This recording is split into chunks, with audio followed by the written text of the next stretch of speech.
So Alex Pereira just chinned Jamahal Hill in 3 minutes at UFC 300, and are you like everyone else, just sitting here completely baffled and wondering how this Brazilian behemoth of a human being that never smiles unless he's with this chick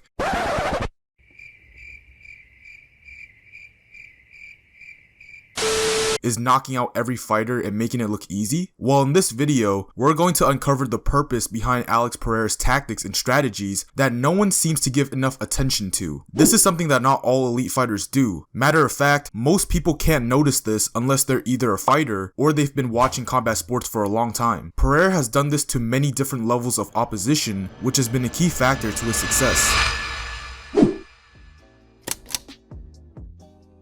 To the casual MMA fan who watched this fight, they might be thinking that Alex Pereira is just some giant who was blessed with God-given power, and although they are correct to an extent, that is not completely true. In order to reach the level that Alex Pereira has gotten to, you can't rely on one weapon in MMA, specifically punching power. It can get you far, and in some cases, it can take you to the top. Exhibit A, Deontay Wilder, but it won't keep you at the top for a very long time. You need a variety of skills and intangibles to reach the top and stay there. One of those things is being able to control distance against your opponents. Being able to control the space where you're at the correct distance to land on your opponent, but at the same time being able to create enough space to avoid your opponent's attacks. This essentially puts them in a position to counter or return fire. They can transition from offense to defense and then right back to offense immediately. Here are some examples of what I'm talking about, and a disclaimer to prevent any confusion: all clips that are being displayed are flipped. Alex Pereira wasn't a southpaw in these clips, and Jamahal Hill wasn't an orthodox. But anyhow, check out this clip where Alex Pereira blocks a left body kick from Jamahal Hill without even needing to take a step back. Most people in MMA would try and scoop body kicks while taking big steps out of range. This then causes a disservice because you would have to work your way back into range, and depending on who you're fighting, that could be easier or it could be harder. However, Pereira essentially does the opposite and holds his ground to stay in position if he wants to attack. Hill then follows up with a right hook while getting around Pereira's lead foot, but watch Pereira maintain good balance, take a half step out of range to avoid the punch, and continue to walk him down. Hill follows up with another punch with the straight left hand, and Pereira does the same thing again, maintaining good balance and taking a step back to avoid the punch and still be in position to initiate his offense.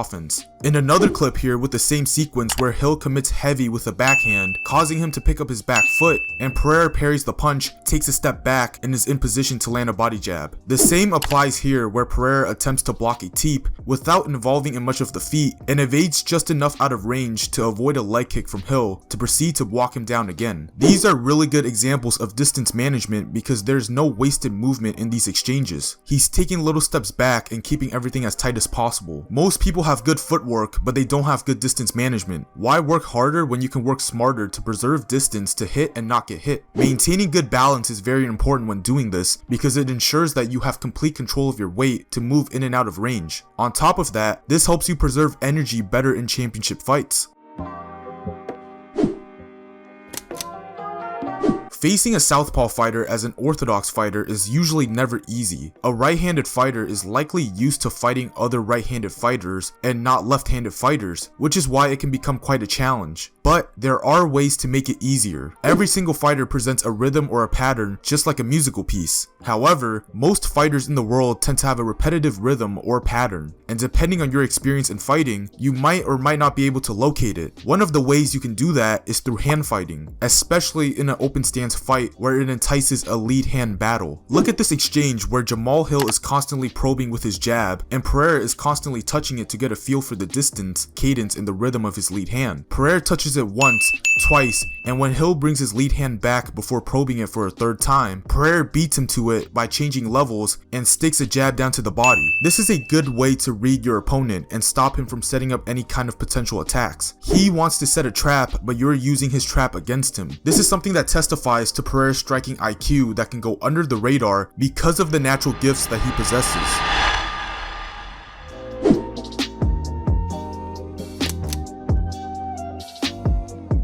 Having punching power can mean nothing. Earlier I mentioned that Alex Pereira has insane punching power. However, having power is great unless you know how to deliver it. Otherwise, it can potentially be useless. Muhammad Ali once said he may be able to hit hard, but it means nothing if he can't find nothing to hit. There are many fighters that have extraordinary punching power but can find themselves struggling to get knockouts. There are plenty of ways for fighters to slowly get closer to potentially scoring a knockout. One of those things consists of closing distance in order to be in punching range. This is something that Pereira does very well, inching forward into range to slowly walk his opponent up against the fence. But here's the thing, this is something that you might not notice. He does it in an unconventional manner. What I mean is this: typically in fighting, when you're taught any kind of footwork to begin with, if you want to advance forward, you would typically take a step forward with your lead foot and then the back foot follows. Essentially, you're widening your stance and then narrowing it in order to move forward, and it's vice versa if you want to move backwards or laterally. Pereira breaks the textbook rules by taking a step forward into range not with his lead foot but with his back foot instead. This reverses the stance length where he actually shortens his stance first and then proceeds to widen it. This is how he's able to constantly walk people down, disguise his initial movement, and it allows him to safely enter range and not run into shots. And many of his opponents can't seem to get a read on it. In real time, you can barely even notice it. But something else that you may not even know as well is that this specific tactic is also done by another elite fighter, and that fighter happens to be Shakur Stevenson. Shakur does this a lot in his fights. Here's a video of an account on Instagram called Nightwing Stories who does great breakdowns on boxing fights,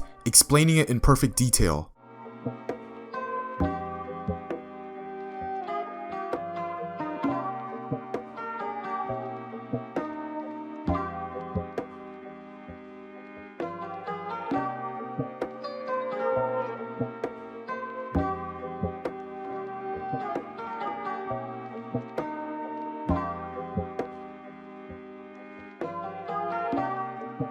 Now after seeing that, if you compare that to the finishing sequence, you'll see the exact same thing. Pereira is inching into range with his back foot first instead of his lead foot. This allows him to creep into range, and then he proceeds to step on Hill's foot, which I don't know if it was intentional or not, but either way, it was a smart move to disguise his initial movement to land the left hook that essentially ended the fight. This seems all cool and easy to do, but in reality, this is a very risky tactic, considering the fact that you have to have good balance in order to do this, and if your opponent can get a read on it, it can be troubling. But for Alex Pereira, so far so good, and the general rule is, if it ain't broke, don't fix it.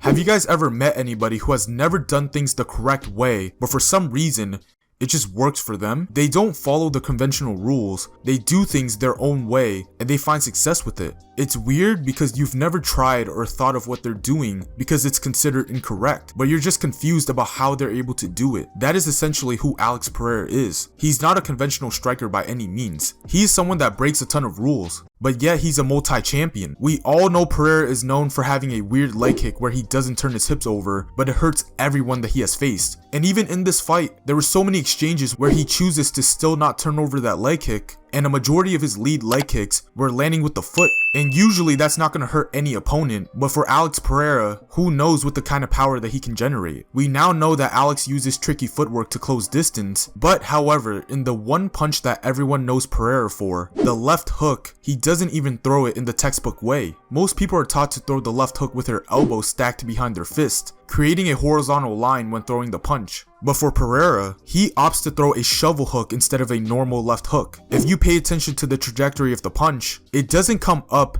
and straight across. It comes at an upward angle to the face, which is why some people thought Pereira threw an uppercut, but that's not the case. Throwing a shovel hook benefits Pereira in many ways, including being able to engage his hips and lower body, which is where power comes from, and the punch is out of your sight, so you can't see where it's coming. But the best one of them all is the fact that even if you do see the punch coming and decide to block it, he'll still land the punch because of the angle of the punch. This is how Pereira was able to knock out Israel Adesanya in their second kickboxing fight. Izzy was able to see the left hook coming, and he had his right guard up. But still, Alex Pereira just found enough space to fit that left hook onto the chin and knock him out cold. That's just insane power and precision. Imagine seeing a punch coming and trying to block it, but the next thing you know, you're getting up off the canvas and asking what happened. This is something that most fighters don't do or think to do, but for Pereira, these are little secrets that most people don't pinpoint that make him an extremely dangerous but also mysterious fighter along with his natural talent. He's just truly a special fighter, honestly. For him to be where he's at today, it was no mere luck. He did it using all of his tools. And with everything that he has been able to accomplish in the little time that he has had with the UFC, many people are curious as to whether or not Alex Pereira can be considered the greatest combat athlete. Check out my last video about Alex Pereira where I discuss this topic further, along with key details about his last victory. You can access it on the screen right now, or head down to the description of this video and find the link that can take you there. Until then, 400 to 1 family,